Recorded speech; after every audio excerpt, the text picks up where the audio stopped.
Good evening everyone. तो एक class कर चुके हैं हम चैप्टर नंबर 6 और 11 जो हमने कहा था कि ये एक ही साथ दोनों ही चैप्टर हो जाएंगे क्योंकि एक ही रेगुलेशन अब दे दी गई है। तो बेसिक हम पढ़ चुके हैं कि डेट मार्केट क्या है, डिवेंचर क्या है, और अगर डिवेंचर कन्वर्टेबल हो तो आईसीडीआर की कौन कौन सी रेगुलेशंस एप्लीकेबल होगी, और अगर नॉन कन्वर्टेबल है तो एनसीएस रेगुलेशन जो हमें स्टार्ट करना है। फिर हमने प्रेफरेंस शेयर के बारे में पढ़ा, और प्रेफरेंस में भी हमने रेगुलेटरी फ्रेमवर्क में यही देखा कि अगर non convertible redeemable preference share issue करने हैं और उनकी लिस्टिंग करानी है तो आपको SEBI issue and listing of non convertible securities regulation 2021 पढ़नी है। ठीक है, तो नई रेगुलेशन है। लास्ट क्लास तक हमने सिर्फ बेसिक पढ़ा था, अब हम क्या स्टार्ट करने जा रहे हैं, अब हम नई रेगुलेशन स्टार्ट करने जा रहे हैं। कौन सी रेगुलेशन है? SEBI issue and listing of non convertible securities regulation 2021, short में कहे तो NCS regulation. SEBI NCS regulation 2021 ये हमें स्टार्ट करना है। अब पुरानी रेगुलेशंस दो, उन दोनों को मर्ज करके एक नई रेगुलेशन बनाई गई, तो यानी पहले वालों का क्या हो गया, रिपील हो गया, और नई रेगुलेशन बन गई जिसका नाम क्या बना, SEBI issue and listing of non convertible securities regulation 2021। अब सबसे पहले तो हम नॉन कन्वर्टेबल सिक्योरिटीज में क्या क्या कवर होता है। नॉन कन्वर्टेबल सिक्योरिटीज बेसिकली किसे बोला गया है, यानी ये रेगुलेशन किस किस पे अप्लाई होगी, ये रेगुलेशन अपने आप में कितनी चीजों को कवर कर रहा है। तो सबसे पहले हम इस चीज के बारे में जानते हैं। तो सबसे पहले हम डेफिनेशन स्टार्ट कर रहे हैं, लेकिन कुछ एक डेफिनेशन पढ़ेंगे जो हमारे ज्यादा काम की है, यानी जो हमें बेसिक समझने में हेल्प करेगी। ऐसी 5-6 डेफिनेशन हम पहले करेंगे और उसके बाद हम बची हुई डेफिनेशन धीरे धीरे धीरे जैसे जैसे आएगा वैसे हो जाएगा। ठीक है, अब इस चैप्टर के बारे में अच्छी बात यह है कि ये चैप्टर आईसीडीआर जैसा है। मतलब जैसे आईसीडीआर में आपने पढ़ा ड्राफ्ट लेटर ऑफ ऑफर होगा, यहां भी वही है ड्राफ्ट लेटर ऑफ ऑफर। जैसे वहां रेगुलेशन 5 पढ़ा था आपने आईसीडीआर, नॉन एलिजिबिलिटी, कौन कौन एलिजिबल नहीं है। फिर हमने एलिजिबिलिटी पढ़ा, कौन कौन एलिजिबल है। वैसे ही टॉपिक यहाँ पढ़ाएंगे। तो चैप्टर बिल्कुल भी टफ नहीं है, चैप्टर बहुत आसान है। कुछ एक डेफिनेशन हैं जो अलग हैं, जो नई है, वो पढ़ना है। फिर कुछ एक ऐसी डेफिनेशन है जो कॉमन है, जो आपने कहाँ पढ़ी थी, जो आपने आईसीडीआर में पढ़ी थी, सेम डेफिनेशन आपको यहाँ भी पढ़नी है। तो ऐसा कुछ नया है नहीं इसमें। तो देखो, सबसे पहले कुछ इंपॉर्टेंट डेफिनेशन में सबसे पहले क्या दिया गया, एनसीएस नॉन कन्वर्टेबल सिक्योरिटीज। क्योंकि हमारा जो टॉपिक है या हमारी जो रेगुलेशन के नाम में ही क्या है, एनसीएस नॉन कन्वर्टेबल सिक्योरिटीज। तो नॉन कन्वर्टेबल सिक्योरिटीज में क्या आ रहा है, डेट सिक्योरिटीज आ रहे हैं, प्रेफरेंस शेयर्स आ रहे हैं। कौन से preference shares? Non convertible redeemable preference shares. Debt securities भी कैसी, नॉन कन्वर्टेबल वाली, क्योंकि कन्वर्टेबल है तो आईसीडीआर, नॉन कन्वर्टेबल है तो एनसीएस रेगुलेशन 2021। तो हम किसकी बात कर रहे हैं, हम सबसे पहले उसने बोला कि नॉन कन्वर्टेबल सिक्योरिटीज का मतलब क्या है, डेट सिक्योरिटीज। और डेट सिक्योरिटीज का मतलब क्या है, ऐसी सिक्योरिटी जिसका एक फिक्स्ड टेन्योर है। ठीक है, अब देखो इसमें जितनी भी चीजें आएंगी उन सबको भी पढ़ना पड़ेगा। तो उसने क्या कहा, नॉन कन्वर्टेबल सिक्योरिटीज में सबसे पहले क्या आ रहा है, डेट सिक्योरिटीज आ रहा है। अब डेट सिक्योरिटी का मतलब क्या होता है, सबसे पहले हमें वही समझना है।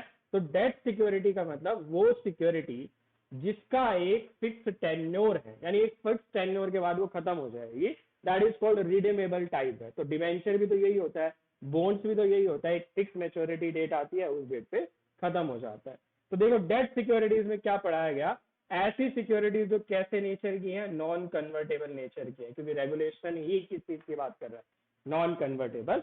तो नॉन कन्वर्टेबल डेट सिक्योरिटीज जिनका क्या है, एक फिक्स मैच्योरिटी पीरियड है, जो क्रिएट या एक्नोलेज करती है इनडेफिनेट। तो डिवेंचर की डेफिनेशन भी तो यही थी, डेफिनेशन ऑफ डिवेंचर भी तो यही था कि जो एक्नोलेज कर रहा है कि एक डेट क्रिएट हुई है। ठीक है, वेदर सिक्योरिटी चार्ज क्रिएट हुआ है या नहीं हुआ है वो अलग बात है, लेकिन डेट जरूर आई है। इंक्लूड किस किस को इंक्लूड किया गया इस डेफिनेशन में, डिवेंचर को, बॉन्ड को या एनी अदर सिक्योरिटी को। चार्ज क्रिएट हो रहा है या नहीं हो रहा है ये बड़ी बात नहीं है, लेकिन इन चीजों को इंक्लूड किया गया। लेकिन कुछ चीजों को एक्सक्लूड किया गया। क्यों एक्सक्लूड किया गया, बोले इन पे अदर एक्ट अप्लाई हो रहा है, इनके लिए क्या है, अदर रेगुलेशंस हैं, या इनके लिए क्या है, सेपरेट लॉ बनाया गया। तो अगर सेपरेट लॉ है तो इस रेगुलेशन में कवर नहीं होगा, तो वो वाली रेगुलेशन, वो वाला लॉ ही स्पेसिफिकली अप्लाई होगा। जैसे आपने फंडिंग की बुक में क्या पढ़ा है, सिक्योरिटाइजेशन का एक चैप्टर पढ़ा, वहां आपने सिक्योरिटाइज डेट इंस्ट्रूमेंट पढ़े थे, तो सिक्योरिटाइज डेट इंस्ट्रूमेंट की रेगुलेशन सेबी की हमने उस चैप्टर में पढ़ ली। तो चैप्टर 12 में हमने ऑलरेडी पढ़ लिया सिक्योरिटाइज डेट इंस्ट्रूमेंट। तो यही कह रहे सिक्योरिटी रिसिप्ट के, securitise debt instrument, money market instrument जिनको रेगुलेट कर रहा है आरबीआई, या वो बॉन्ड्स जिनको इशू किया है गवर्नमेंट ने या किसी अदर बॉडीज ने स्पेसिफाइड बाय द बोर्ड, इन पे ये अप्लाई नहीं है। यानी एनसीएस की रेगुलेशन किस पे अप्लाई नहीं, अगर ये क्वेश्चन आ जाए तो एनसीएस की रेगुलेशन सिक्योरिटी रिसिप्ट पे, सिक्योरिटाइज डेट इंस्ट्रूमेंट पे, मनी मार्केट इंस्ट्रूमेंट पे, वो बॉन्ड जो किसने इशू किए हैं, गवर्नमेंट ने इशू किया है, उन पे अप्लाई नहीं है। ठीक है, तो ये आपकी किस चीज की डेफिनेशन है, डेट सिक्योरिटीज की एक डेफिनेशन। नॉन कन्वर्टेबल सिक्योरिटीज हमने पढ़ लिया कि नॉन कन्वर्टेबल सिक्योरिटीज का मतलब क्या है, डेट सिक्योरिटी, और डेट सिक्योरिटी का मतलब हमने पढ़ लिया। सेकंड क्या है, non convertible redeemable preference shares. अब प्रेफरेंस शेयर्स का मतलब हमने पढ़ लिया, सेक्शन 55 में लिखा था कि प्रेफरेंस शेयर्स का मतलब क्या है, प्रेफरेंस की एक डेफिनेशन दी, हमने वो डेफिनेशन पढ़ ली, और सेक्शन 55 में क्या लिखा है, प्रेफरेंस शेयर्स किस तरह के होते हैं। तो प्रेफरेंस शेयर वो है जो सेक्शन 55 के अकॉर्डिंग इशू किया गया, और कैसा प्रेफरेंस शेयर की बात कर रहे हैं, ऐसा जो नॉन कन्वर्टेबल और रिडीमेबल हो।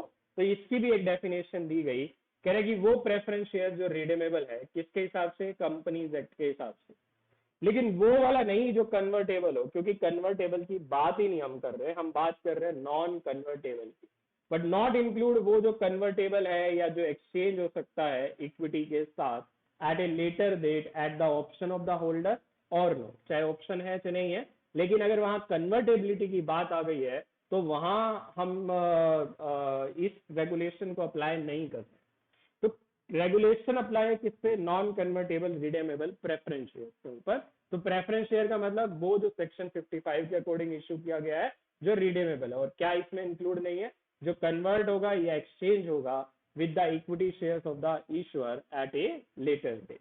डन, तो ये हमने पढ़ लिया। फिर non convertible redeemable preference share क्या। तीसरा, perpetual non cumulative preference share, perpetual debt instrument. ये दोनों ही इंस्ट्रूमेंट आरबीआई की गाइडलाइंस के अकॉर्डिंग इशू होते हैं। तो यहाँ पे क्या नहीं दिया गया, यहाँ पे इनकी कोई डेफिनेशन नहीं बनाई। डेफिनेशन में सिर्फ ये लिखा गया कि वो इंस्ट्रूमेंट जो कैसे इशू होता है, in according with guidelines frame by RBI. ऐसा इंस्ट्रूमेंट जो कैसे इशू हो रहा है आरबीआई की गाइडलाइंस के अकॉर्डिंग, चाहे परपेचुअल डेट इंस्ट्रूमेंट की बात करें, perpetual non cumulative preference shares की बात करें, चाहे कमर्शियल पेपर की बात करें, तो तीनों में ही सेम लिखा है कि वो जो आरबीआई की गाइडलाइंस के अकॉर्डिंग इशू हो रहे हैं, उन्हें क्या बोला गया है, उन्हें हम यहाँ पे पढ़ाया नहीं गया है, सिर्फ इतना सा लिखा है कि वो इंस्ट्रूमेंट जो किसके अकॉर्डिंग हो रहा है, आरबीआई की गाइडलाइंस के अकॉर्डिंग। तो क्लियर है डेट सिक्योरिटीज में क्या क्या आ रहा है। डेट सिक्योरिटीज का मतलब देखो, सबसे पहले हमने क्या कहा, नॉन कन्वर्टेबल सिक्योरिटीज। तो नॉन कन्वर्टेबल सिक्योरिटीज में हमने क्या पढ़ा कि नॉन कन्वर्टेबल सिक्योरिटीज का मतलब डेट सिक्योरिटीज। अब डेट का मतलब हमने जान लिया। फिर हमने कहा non convertible redeemable preference share, वो भी जान लिया। फिर हमने कहा नॉन क्यूमुलेटिव प्रेफरेंस शेयर या परपेचुअल डेट इंस्ट्रूमेंट, इनके बारे में सिर्फ ये लिखा गया कि वो इंस्ट्रूमेंट जो आरबीआई की गाइडलाइंस के अकॉर्डिंग है। इसके अलावा other securities specified by the SEBI. तो ये क्या है, एनसीएस, नॉन कन्वर्टेबल सिक्योरिटीज। सबसे पहले डेट सिक्योरिटीज, डेट में वो जिनका एक फिक्स मेच्योरिटी पीरियड है। ठीक है, डेट सिक्योरिटीज का मतलब पहली चीज, जिनका एक फिक्स मेच्योरिटी पीरियड है, फिक्स्ड मेच्योरिटी पीरियड है। दूसरा, वो जो इंक्लूड कर रहा है बट कुछ चीजों को एक्सक्लूड कर रहा है, उसे क्या बोला गया, डेट सिक्योरिटी। डेफिनेशन पूछी जा सकती है, ऐसी कोई बड़ी बात नहीं है। ठीक है, तो डेट सिक्योरिटीज का मतलब पता चल गया। नॉन कन्वर्टेबल में क्या है, डेट सिक्योरिटीज है सबसे पहले। फिर non convertible redeemable preference share. Non convertible redeemable preference share का मतलब वो जो सेक्शन 55 के अकॉर्डिंग इशू किया गया है, रिडीमेबल है, और जो कन्वर्टेबल या एक्सचेंजेबल नहीं है आज या फिर लेटर डेट पे eight the option of holder और नॉट। देन फिर नॉन कन्वर्ट, फिर क्या बोला गया, non cumulative, sorry perpetual non cumulative preference share perpetual debt instrument जो आरबीआई की गाइडलाइंस के अकॉर्डिंग इशू होते हैं, उन पे भी ये रेगुलेशंस अप्लाई है, उन्हें भी एनसीएस की डेफिनेशन में डाला गया है। और इतना ही नहीं, कमर्शियल पेपर को भी डाला गया है किसमें, एनसीएस में। तो एनी अदर इंस्ट्रूमेंट में हम कह सकते हैं ना एक तरह से कमर्शियल पेपर भी कहाँ है, नॉन कन्वर्टेबल सिक्योरिटीज में ही आ रहा है, क्योंकि रेगुलेशन ही इसी चीज की है। तो कमर्शियल पेपर भी हमें पढ़ना पड़ेगा। डन, डेट सिक्योरिटीज का मतलब पता चल गया। Non cumulative redeemable preference share, तो इसे शॉर्ट में एनसीआरपीएस बोलते हैं। तो ये बार बार वर्ड यूज होगा तो शॉर्टकट भी बता दिया। परपेचुअल डेट इंस्ट्रूमेंट में कुछ नहीं है, परपेचुअल नॉन क्यूमुलेटिव में भी कुछ नहीं है, कमर्शियल पेपर में भी कुछ नहीं है। अब एक इंपॉर्टेंट मार्क करेंगे, क्या, green debt securities, important mark कर लेंगे, ग्रीन डेट सिक्योरिटीज पेपर में आ सकता है। और ये अमेंडेड डेफिनेशन, ये क्या है, अमेंडेड डेफिनेशन है। ये मैं अमेंडमेंट आई है अभी 2022 में, अमेंडमेंट के बाद डेफिनेशन बढ़ा दी। That means green debt securities पहले सिर्फ छोटा सा था, अब बड़ा कर दिया है। नाम से क्लियर है ना, ग्रीन डेट, हरी डेट। हरी डेट का मतलब क्या हुआ, वो कह रहे हैं कि ऐसा डेट जो आप रेज कर रहे हो और जिसे एनवायरमेंट के लिए, अच्छे के लिए, ग्रीनरी के लिए खर्च करोगे, उसकी बात की गई। मतलब ये नहीं कह रहा कि ग्रीन डेट का मतलब क्लीन डेट है भाई, जो डेट साफ सब साफ है, नहीं ऐसा नहीं कह रहा। कह रहा है ऐसा डेट जिसको रेज करने के पीछे पर्पज ही क्या है। पर्पज ये है कि हम एनवायरनमेंट को क्लीन करना चाहते हैं, पर्पज ये है कि हम एनवायरनमेंट को सेव करना चाहते हैं, पर्पज ये हम वाटर मैनेजमेंट करना चाह रहे हैं, हम वेस्ट मैनेजमेंट करना चाह रहे हैं, हम बायोडाइवर्सिटी चाहते हैं, हम ऐसा प्रोडक्ट लाना चाहते हैं जो रिसाइकल हो, जिसे किया जा सके, रीयूज किया जा सके, सीवरेज ट्रीटमेंट प्लांट। ये लोग जो पैसा रेज कर रहे हैं, ये एनवायरनमेंट को ग्रीनर करने के लिए करना है। तो ऐसे बॉडी कॉर्पोरेट, ऐसे कॉर्पोरेट जो पैसा रेज कर रहे हैं किस लिए, एनवायरनमेंट को क्लीन करने के लिए, एनवायरनमेंट को प्रोटेक्ट करने के लिए, उन्हें ग्रीन डेट सिक्योरिटी बोला गया। ठीक है, तो ऐसी डेट सिक्योरिटी जो इशू की गई है फॉर रेजिंग फंड, और पैसा कहाँ यूज होगा, for the project या asset falling under any of the following categories subject to condition as specified board from time to time। तो कैसी कैसी सिक्योरिटीज है, देखो सबसे पहले क्या लिखा गया, रिन्यूएबल और सस्टेनेबल एनर्जी, मतलब wind energy, solar energy, bio energy, other sources of energy जो यूज कर रही है क्लीन टेक्नोलॉजी। क्लीन टेक्नोलॉजी माने ऐसी टेक्नोलॉजी जो धुआं नहीं छोड़ती है, ऐसी टेक्नोलॉजी जिससे एनवायरमेंट पोल्यूशन नहीं होता है, उसकी बात की गई है। क्लीन ट्रांसपोर्टेशन, जैसे आपका मेट्रो है, मेट्रो से कोई धुआं नहीं आता, कोई पोल्यूशन नहीं होता है। ठीक है, इसी तरह की जो भी चीजें हैं जिनसे एनवायरनमेंट को सेव किया जा रहा है। आने वाले टाइम में कहते हैं ना, हाइड्रोजन से कारें चलेगी, हाइड्रोजन कार्स वगैरह आनी स्टार्ट हो गई है, ईवी इलेक्ट्रिक व्हीकल स्टार्ट हो गए हैं, तो ये क्या ग्रीन पर्पज में। क्लाइमेट चेंज एडप्शन, ऐसी चीजें जो क्लाइमेट को चेंज को अडॉप्ट करने में हेल्प करेंगी या पहले ही वार्निंग दे देंगी, जैसे बाढ़ आने वाली है, तूफान आने वाला है, ऐसी चीजों में आप खर्च कर रहे हैं। एनर्जी एफिशिएंसी, जैसे ग्रीन बिल्डिंग्स, ग्रीन बिल्डिंग्स का मतलब आजकल सोलर बिल्डिंग्स बन रही हैं, यानी बिल्डिंगों के ऊपर सोलर जो प्लांट्स है या सोलर शीट्स है उनको लगाया जा रहा है, सो दैट वहीं पे इलेक्ट्रिसिटी बने और उसी बिल्डिंग में यूज हो जाए। या ऐसी बिल्डिंग्स जिनमें पौधे ज्यादा लगाए जा रहे हैं, उसकी बात की गई है। सस्टेनेबल वेस्ट मैनेजमेंट, ऐसा तरीका जिससे वेस्ट को रिसाइकल रीयूज किया जा सके। सस्टेनेबल लैंड, लैंड को भी यूज लायक बना सके, हमें एक कोशिश करनी है कि जो बंजर जमीन है उस पर आप खेती कर सको इस तरह से। बायोडाइवर्सिटी, एनवायरनमेंट को प्रोटेक्ट करना है, फ्लोरा फोना जो हमारे ऐसी चीजें जो खत्म होती जा रही हैं उनको प्रोटेक्ट करना है। पोल्यूशन प्रिवेंशन एंड कंट्रोल, यानी ऐसी चीजें जिनसे पोल्यूशन कम से कम हो, ऐसी चीजों का यूज करना है। फिर ये नई चीजें आई है, ये अमेंडेड है भाई, ठीक है, ये पोल्यूशन वाला भी है कहीं ना कहीं, ये amended. Circular economy adopted product, यानी ऐसी चीजें सर्कुलर करनी है, सर्कुलेट माने आसपास सर्कुलेट करनी है, बांटनी है। इकोनॉमी अडोप्टेड प्रोडक्ट, ऐसे प्रोडक्ट जो इकोनॉमी को कहीं ना कहीं अच्छा बनाएंगे, जैसे recycle product, refurbish material, component product, circular tools और सर्विसेज। या इको एफिशिएंट प्रोडक्ट, जैसे आजकल वो प्लास्टिक बैन हो रहा है, ऐसा प्लास्टिक आ रहा है जो इकोनॉमिक जो खतरा ना हो, तो उसकी बात की गई है। फिर तीन तरह के बॉन्ड पढ़ाए गए हैं आपको, पहला ब्लू बॉन्ड, दूसरा येलो बॉन्ड, और तीसरा ट्रांजिशन बॉन्ड। ब्लू बॉन्ड का मतलब, ब्लू क्या होता है, वाटर होता है, तो water management, water harvesting, water sustainable water management जो के लिए जो पैसा रेज किया जा रहा है, यानी कहीं ना कहीं पैसा वाटर के लिए हो रहा है, तो उसे ब्लू बोला गया। येलो का मतलब क्या है, सोलर, ठीक है, लाइट कैसी है, येलो होती है, तो उसके लिए सोलर के लिए जो पैसा। ट्रांजिशन का मतलब जो ट्रांसमिट करने के लिए, to more sustainable form of operation, भी ऐसा तरीका जिससे एक चीज जो अभी चल रही है उसे कल को दूसरी चीज में बदला जा सके, उसकी बात की गई है, तो ट्रांजिशन बॉन्ड। इसे तीन तरह के बॉन्ड ये नए आ गए। इसके अलावा सिंपल एक कैटेगरी जिसको आने वाले टाइम में स्पेसिफाई कर दिया गया, तो ये तो सिंपल दिया गया है, ठीक है। तो देखो हमने क्या पढ़ लिया, हमने बहुत सिंपल सी चीज पढ़ी। सबसे पहले हमने पढ़ा कि सर नॉन कन्वर्टेबल सिक्योरिटीज कौन सी, मतलब ये रेगुलेशन कह रही है ना कि issue and listing of non convertible securities, तो हमने सबसे पहले नॉन कन्वर्टेबल सिक्योरिटी का मतलब समझा। उसमें सबसे पहली चीज पढ़ी डेट सिक्योरिटी।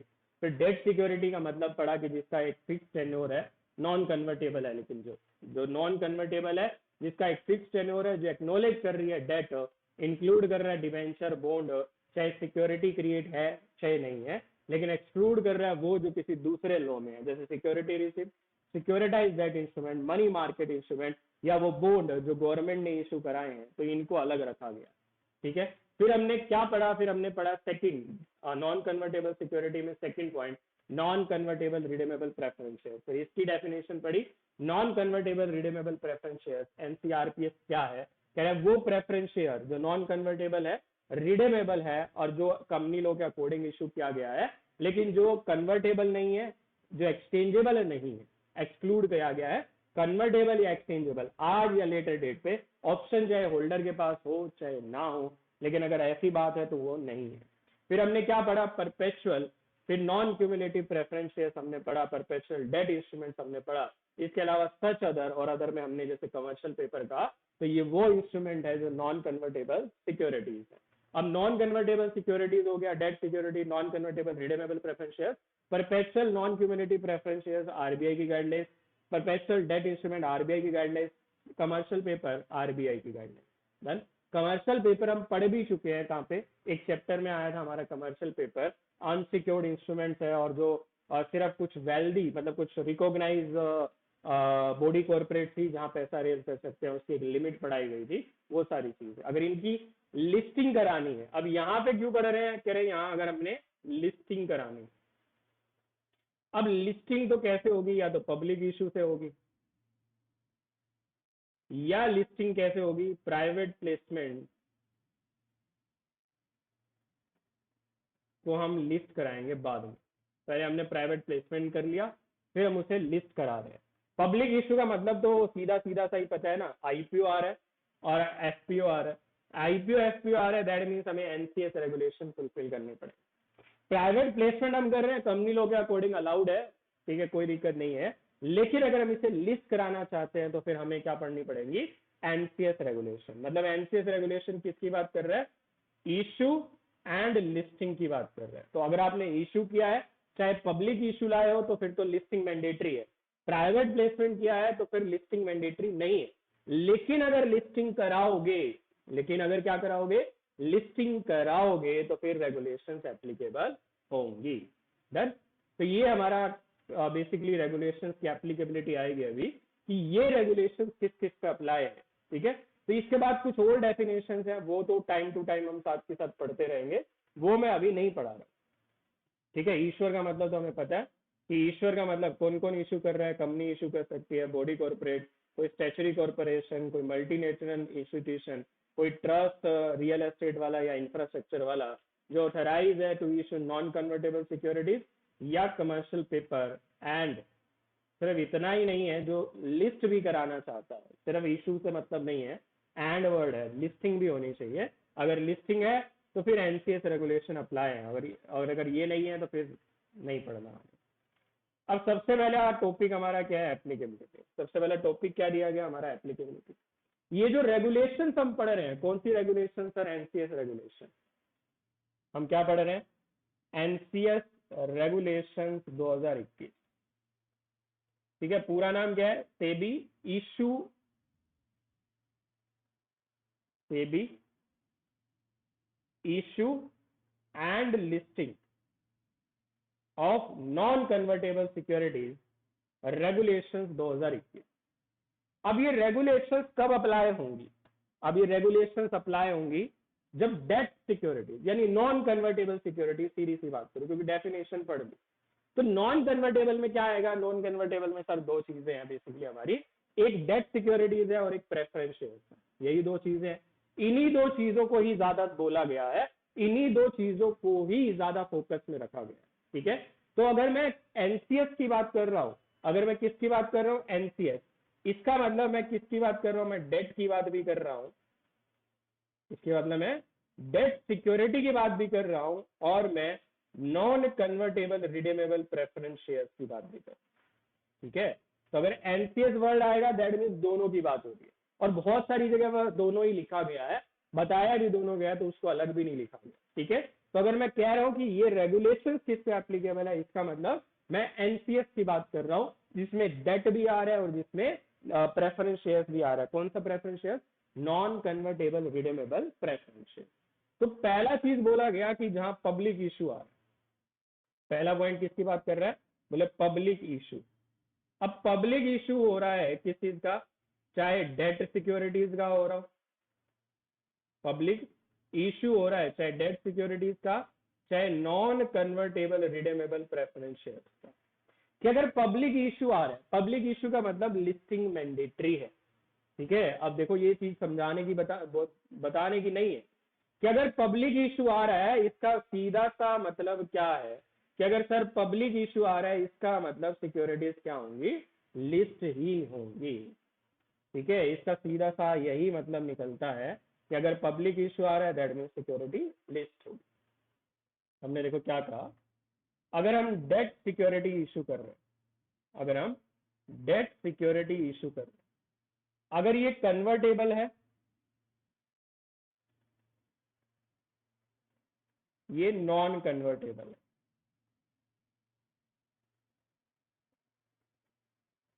अगर ये कन्वर्टेबल है तो सीधी सी बात है सेबी आईसीडीआर रेगुलेशन है।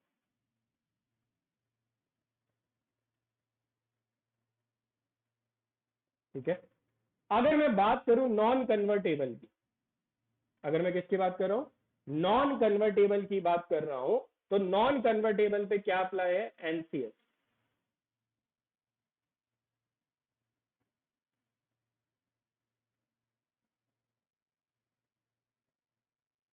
लेकिन कब अप्लाई है? ठीक है, कब अप्लाई है? तो नॉन कन्वर्टेबल में क्या है? बोले अगर पब्लिक इश्यू आ रहा है, ठीक है, अगर हम सीधी सी बात करें कि नॉन कन्वर्टेबल सिक्योरिटीज की हम बात करें, तो नॉन कन्वर्टेबल सिक्योरिटीज में हमने क्या कहा? पब्लिक इश्यू आ रहा है। पब्लिक इश्यू का सीधा सा मतलब क्या है? Listing mandatory. और अगर लिस्टिंग मैंडेटरी है इसका मतलब एनसीएस रेगुलेशन 2021। एक चीज हो गई। दूसरा, हमने कहा प्राइवेट प्लेसमेंट हो रहा है। क्या हो रहा है? प्राइवेट प्लेसमेंट हो रहा है। अब प्राइवेट प्लेसमेंट के बाद अगर हम अनलिस्टेड ही रहने देते हैं तो हमें तो कुछ पढ़ना ही, लेकिन अगर लिस्टिंग होती है, ठीक है, नॉट मैंडेटरी नहीं है, वोलेंटली अगर हम लिस्टिंग कराते हैं, कराएंगे तो एनसीएस रेगुलेशन अप्लाई होगा। अगर हम क्या कराएंगे?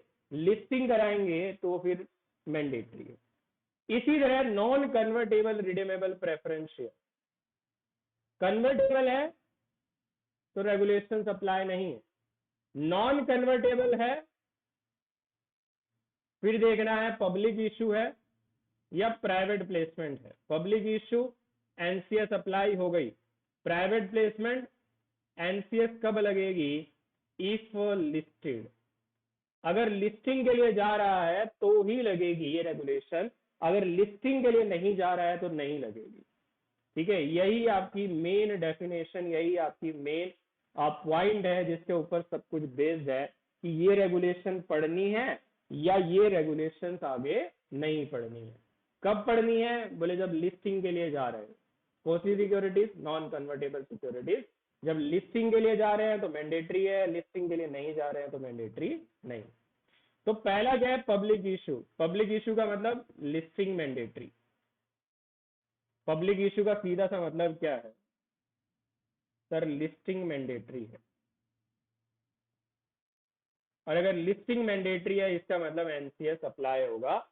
हम एप्लीकेबिलिटी तो पढ़ रहे हैं, हमने भी तो यही कहा कि एनसीएस कब अप्लाई है बोले, जब पब्लिक इशू आएगा, चाहे फिर वो डेट का है, चाहे non convertible redeemable preference shares का है।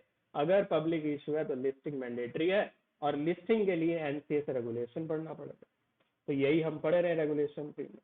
दूसरा हमने कहा private placement. But private placement में इफ लिस्टिंग, अगर उसने कौन सा ऑप्शन चूज किया है? इफ लिस्टिंग वाला ऑप्शन चूज किया है। मैंडेटरी नहीं था, क्या करना? लिस्ट करना। लेकिन अगर वो क्या कह रहे हैं, मैं तो लिस्ट कराऊंगा, कराएगा तो एनसीएस रेगुलेशन अप्लाई होंगे। तो दूसरा पॉइंट क्या कह रहा है? Issuance and listing of non convertible securities by an issuer on private placement basis which are propose to be listed. अब यहां इसने एनसीएस वर्ड यूज किया है, और एनसीएस में तो कौन आता है? दोनों ही, डेट भी आएगा और non convertible redeemable preference shares भी आएगा, और इसके अलावा बाकी बचे हुए इंस्ट्रूमेंट भी आएंगे, चाहे वो परपेचुअल वाले हों चाहे कमर्शियल पेपर। तीसरा कमर्शियल पेपर के लिए तो अलग से बना दिया, कह रहे कि अगर कमर्शियल पेपर की आप लिस्टिंग कराना चाहते हो, अगर आपने कमर्शियल पेपर इशू किया है और अगर आप उसकी लिस्टिंग कराना चाहते हो, तो आरबीआई की गाइडलाइंस प्लस एनसीएस रेगुलेशन दोनों ही अप्लाई होंगे। ठीक है, तो अगर लिस्ट इशू किए गए हैं इन कंप्लाइंस विद गाइडलाइंस जो आरबीआई ने बनाई है, और अगर लिस्टिंग कराना चाहते हैं तो फिर एनसीएस रेगुलेशन अप्लाई। सिंपल। तो एनसीएस रेगुलेशन 3 जगह अप्लाई है, जहां पब्लिक इशू हो रहा हो, प्राइवेट प्लेसमेंट में लिस्टिंग हो रही हो, और कमर्शियल पेपर की लिस्टिंग हो रही हो। तो इन 3 केसेस में हमने पढ़ लिया कि क्या है, ये रेगुलेशन अप्लाई है। कौन सी रेगुलेशन? NCS regulation. ये आपका रिटर्न में लिखा गया है, ऊपर आपको डायग्राम में भी बता दिया कि कब अप्लाई है और कब अप्लाई नहीं है। तो कब अप्लाई है बोले, जब पब्लिक इशू होगा तो लिस्टिंग मैंडेटरी, तब अप्लाई है। प्राइवेट प्लेसमेंट जब लिस्टिंग खुद से चूज कर रही है कंपनी की हम लिस्ट कराएंगे तो अप्लाई है। तीसरा कमर्शियल पेपर, तीसरा कमर्शियल पेपर, तो नीचे भी यही लिखा है देखो, unless otherwise provided these regulation, माने एनसीएस रेगुलेशन 2021 कब अप्लाई है? पहला वही दिया गया, पब्लिक इशू हो रहा है। दूसरा प्राइवेट प्लेसमेंट, लेकिन हम प्रपोज कर रहे हैं कि हम तो लिस्ट कराएंगे। और तीसरा कमर्शियल पेपर की लिस्टिंग हो रही है। तीसरा क्या हो रहा है? कमर्शियल पेपर की लिस्टिंग। डन।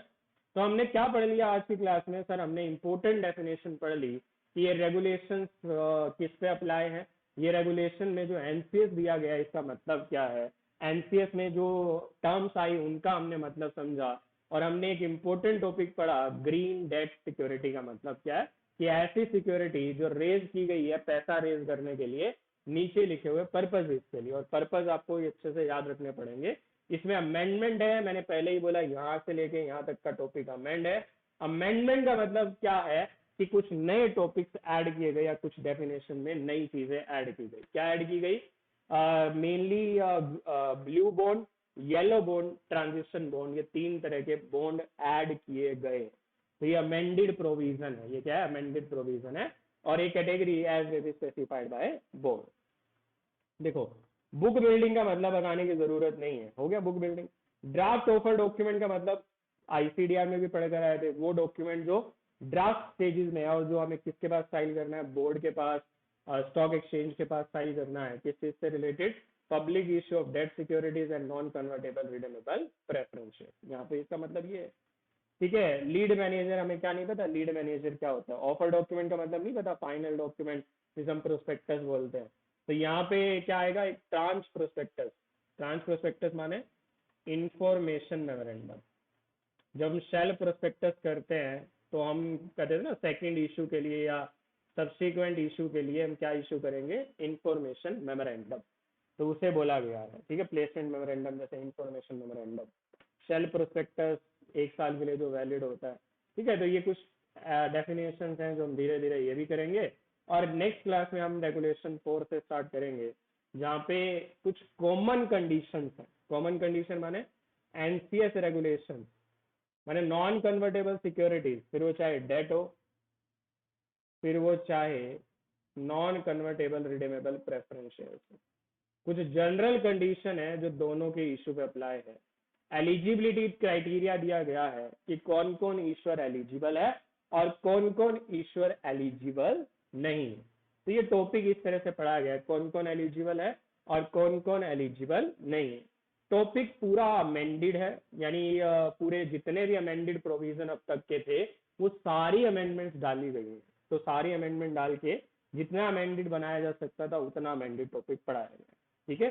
तो हमारा देखो 13 पेजेस हो गए, ऑलमोस्ट 1/3 पोर्शन हो गया है, ठीक है। बचा हुआ पोर्शन भी धीरे धीरे हम कवर करेंगे। कल से हम क्या पढ़ेंगे, चैप्टर नंबर 2, चैप्टर 2 मतलब एनसीएस रेगुलेशन का चैप्टर 2। चैप्टर 1 डेफिनेशन वगैरह कॉमन चीजें हो गई।